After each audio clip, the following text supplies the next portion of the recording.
শীতের রাতে মাকে একা রুমে পেয়ে আমার বড় মেশিন দিয়ে যেভাবে কাজ করলাম।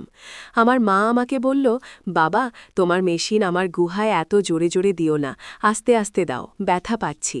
হ্যালো বন্ধুরা, আমি তোমাদের নূপুর আপু।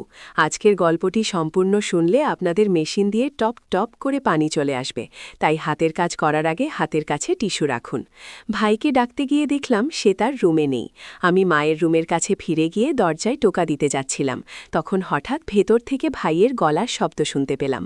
বুঝলাম ভাইয়া মায়ের সাথেই আছে। রাত তখন প্রায় 2টা, আর আমি ভাবতে লাগলাম কেন মা এমন অদ্ভুত শব্দ করছেন।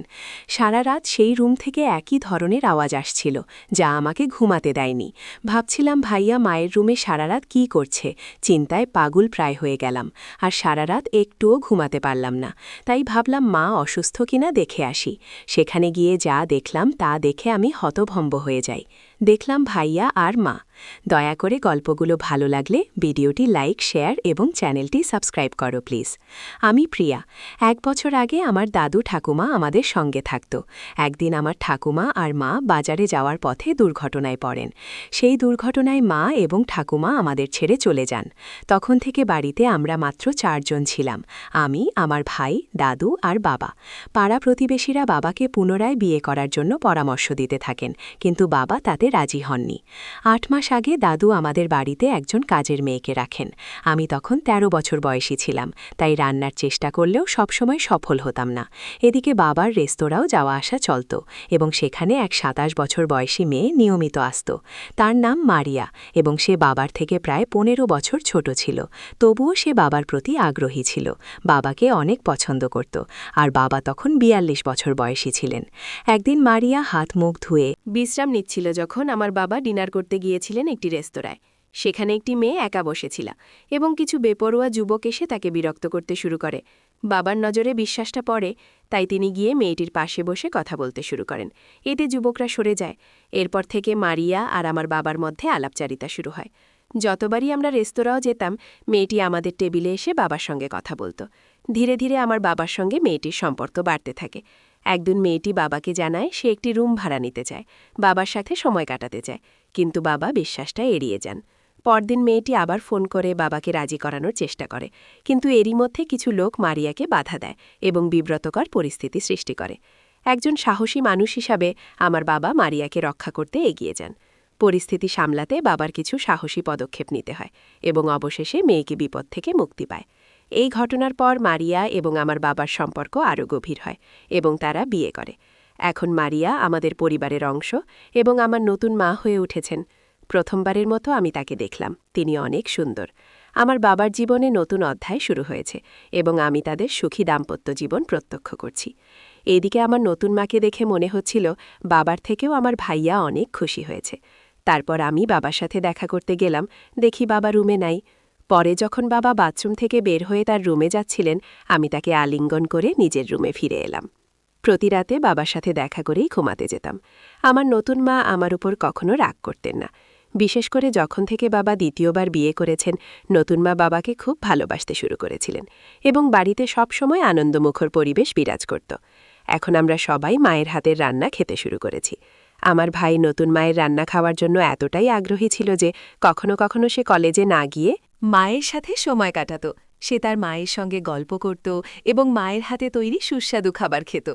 সেদিনও ভাই সকালে কলেজ গিয়েছিল, কিন্তু পরে তার রুমে ফিরে এসে ছবি আঁকতে শুরু করল।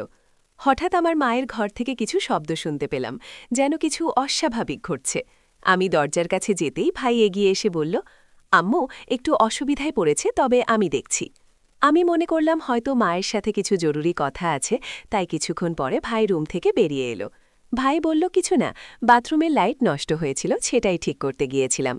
আমি ভাবতে লাগলাম ভাইয়া নতুন মায়ের বেশি যত্ন নিচ্ছে। দিনগুলো এভাবেই কেটে যাচ্ছিল। ভাইজের জন্মদিনে আমরা সবাই একসঙ্গে খুব আনন্দ করেছিলাম। তার বন্ধুবান্ধব এবং পরিবারের সদস্যরা উপহার নিয়ে এসেছিল, যা দেখে আমি খুব উত্তেজিত হয়ে পড়েছিলাম। আমি কৌতূহলী হয়ে ভাইয়ের রুমে গেলাম। সেখানে না পৌঁছাতে পারলেও দূর থেকে দেখলাম মা এবং ভাইয়ের মধ্যে কিছু কথাবার্তা হচ্ছে। আমি রুমে ঢুকেই যা দেখলাম তা দেখে অবাক হয়ে গেলাম। ভাইয়া আমাকে জড়িয়ে আছে। আমাকে দেখা মাত্রই তারা সরে গেল। আমি তাদেরকে বললাম, তোমরা কি করছো? মা বলল, কিছু না তো, আমি তোমার ভাইকে জন্মদিনের উপহার দিচ্ছিলাম। আমি মাকে বললাম, কোথায় উপহার? একটু পরে মা ভাইজের জন্য একটি উপহার বের করে দিলেন।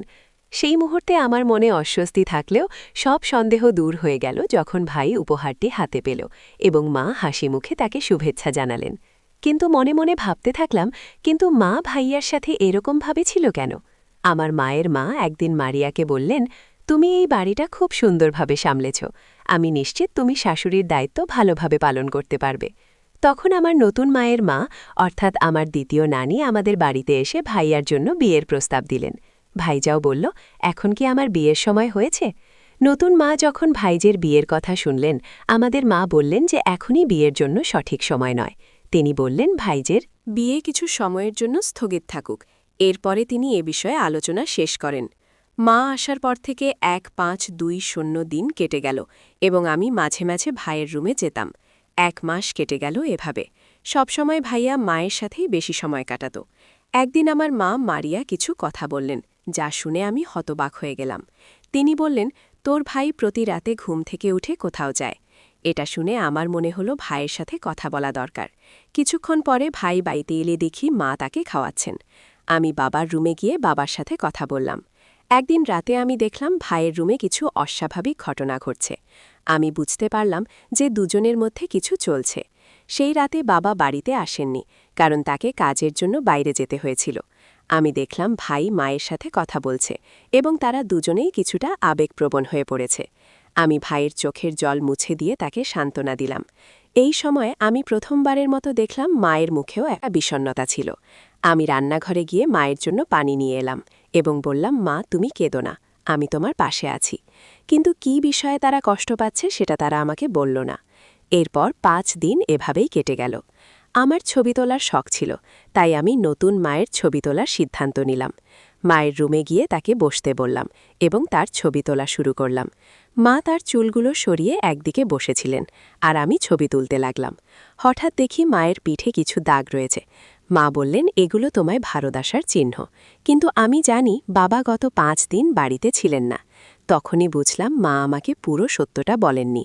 আমার ভাইয়ের প্রতি সন্দেহ আরও বেড়ে গেল। পরের দিনগুলোতে আমি মায়ের অনেক ছবি তুললাম এবং সেগুলো আমার রুমে রাখলাম। মায়ের ছবিগুলো দেখে আমার মনে একটা অদ্ভুত অনুভূতি জাগল। আমি বুঝতে পারছিলাম কিছু একটা ঠিক নেই। ভাইয়ের কথা মনে পড়ে আমি একটু চিন্তিত হয়ে পড়লাম।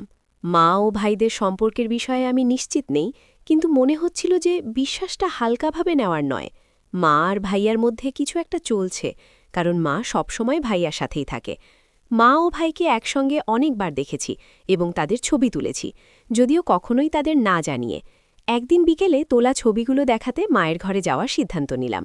সেদিনও বাবা বাড়িতে ছিলেন না, তাই আমি ভেবেছিলাম মা হয়তো এখনও জেগে আছেন। রাত প্রায় 12টার দিকে মায়ের রুমের কাছে পৌঁছে গেলাম এবং রুম থেকে কিছু অদ্ভুত আওয়াজ শুনে চিন্তিত হয়ে পড়লাম যে মা হয়তো অসুস্থ। ভাইকে ডাকতে গিয়ে দেখি সে তার রুমে নেই। তখন আমি মায়ের রুমের কাছে ফিরে এসে দরজায় টোকা দিব। তখনই দরজার ভেতর থেকে ভাইয়ের আওয়াজ শুনতে পেলাম। তার মানে ভাইয়া মায়ের সাথেই আছে। তখন প্রায় রাত 2টো বাজে এবং ভাবলাম কেন মা এমন অদ্ভুত আওয়াজ করছেন। সারা রাত সেই রুম থেকে একই ধরনের আওয়াজ আসছিল, যা আমাকে ঘুমাতে দেয়নি। ভাইয়া মায়ের রুমে সারা রাত কী করছে? আমি চিন্তায় চিন্তায় পাগল হয়ে যাচ্ছিলাম। সারা রাত ঘুমাতে পারিনি। পরের দিন সকালে আমি স্কুলে যেতে পারিনি, তাই বাড়িতে থাকলাম। নাস্তার সময় দেখলাম মা খুব খুশি মনে নাস্তা করছেন এবং ভাইরাও উচ্ছ্বসিত। তারা দুজন আজ মনে হচ্ছিল অনেক খুশি। হঠাৎ আমার পায়ের ওপর কিছু পড়ল, তাই মাথা নিচু করে দেখতে দেখি ভাইয়ের পা নড়াচড়া করছে আমার পায়ের সাথে। এই ঘটনা আমাকে একটু অস্বস্তিতে ফেলল, তবে আমি কিছু বললাম না। ভাইয়া মায়ের পা ভেবে আমার পা নাড়াচ্ছিল। রাত 1:00টার দিকে বাবা বাড়ি ফিরলেন এবং ঘুমিয়ে পড়লেন। মা তাকে 1 গ্লাস দুধ দিলেন, যা দেখে আমি জিজ্ঞেস করলাম, মা, তুমি প্রতিদিন বাবাকে দুধ কেন দাও?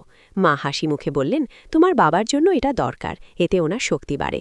আমি বুঝতে পারলাম না, তাই মা বললেন, তুমি এখনও ছোট, এসব বুঝতে হবে না। পরের দিন আমি ভাইয়ের রুমে গিয়ে দেখলাম সে কিছু প্রস্তাব নিচ্ছে।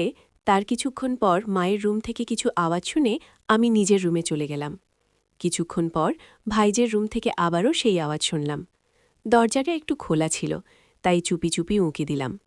সামনে যা দেখলাম তাতে আমি খুবই অবাক হলাম। আমি যা দেখলাম তা বিশ্বাস করতে পারছিলাম না, তাই তাদের কিছু ছবি তুলে রাখলাম। পরে নিজেকে স্থির রেখে রুমে ফিরে এলাম। এবং ভাই ও মায়ের কিছু পুরনো ছবি দেখতে লাগলাম। সেই ছবিগুলো দেখে আমার মনে কিছু প্রশ্ন জাগল, কিন্তু আমি তা নিয়ে ভাবতে চাইনি। মা বাবাকে ঠকাচ্ছে, আর ভাইয়াও বাবার সাথে বেইমানি করছে, যা ঠিক নয়। মায়ের কিছু কথা আমার মনে পড়ছিল, যেখানে তিনি মাঝে মাঝে ছোট ছোট কাজের জন্য ভাইয়াকে ডেকে আনতেন তার ঘরে। আর আমি যখন সাহায্য করতে যেতাম, তিনি বলতেন, তুমি এখনও ছোট। সে সময় হয়তো কিছু বুঝিনি, কিন্তু আজ আমি যা দেখলাম তা আমাকে ভাবিয়েছিল। মাথা ঠান্ডা রেখে আমি বিছানায় গিয়ে শুয়ে পড়লাম। পরদিন সকালে বাবা অফিসে যাওয়ায় প্রস্তুতি নিচ্ছিলেন, কিন্তু হঠাৎ মা অসুস্থ হয়ে পড়লেন। ভাইয়া দেরি না করে ডাক্তারকে নিয়ে এলেন। সেই দিন আমরা এক মিষ্টি খবর পেলাম, মা গর্ভবতী। আমি এই খবরে খুব খুশি হলেও মা ও ভাইয়ার মুখে এক ধরনের অস্বস্তি দেখলাম, যেন তারা খুশি নয়। সেদিন বাবা ছুটি নিয়ে সারাদিন মায়ের খেয়াল রাখলেন। তবে মায়ের আচরণে কিছুটা অস্বাভাবিকতা লক্ষ্য করলাম। বিকেলের দিকে মা আবারও ভাইয়া রুমে গেলেন। আমি কিছুক্ষণ পরেই সেই রুমের দিকে গেলাম। দরজাটা একটু খোলা ছিল, তাই ভেতরে উঁকি দিলাম। দেখলাম মা ভাইয়াকে জড়িয়ে আছেন, আর কিছু বলছিলেন। মনে হচ্ছিল তারা ভবিষ্যৎ নিয়ে কথা বলছিল। ঠিক তখনই বাবা এসে আমাকে দেখে ফেললেন। তারপর বাবা রুমে ঢুকে তাদের ওই অবস্থায় দেখে ফেলে। বাবার মুখে কোনো অভিজ্ঞতা ছিল না। মায়ের মুখ বিবর্ণ হয়ে গেল, যেন কিছু বলতে চাইছিলেন, কিন্তু পারেননি। ভাইয়া লজ্জায় মাথা নিচু করে আছে। বাবা রুম থেকে বেরিয়ে আসার পর মায়ের মুখে একটা দুঃখের ছায়া দেখলাম। ভাইয়া বলতে থাকে যে মাকে নাকি সে 4 বছর থেকে ভালোবাসে, বাবারও অনেক আগে থেকে। বাবার ভয়ে এসব কথা বলতে পারেনি।